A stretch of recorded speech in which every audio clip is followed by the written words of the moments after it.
哇，真係不得了啊！咁大個露台，正唔正啊？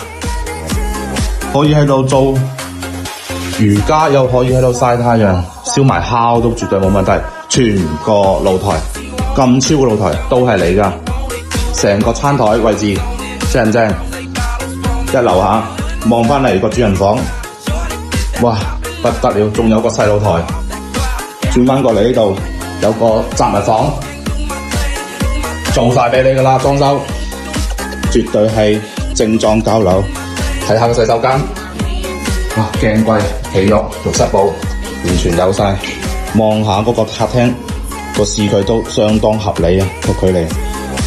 再睇埋嗰個廚房，完全 OK， 有晒收納位。呢個位置係嘛？再望下嗰個細房間，都唔係好貴咋呢個單位。你估下幾多錢？咁超嘅單位，電梯樓，全新嘅，400幾。有興趣嘅即刻聯絡我，好房嘅通聯。拜拜。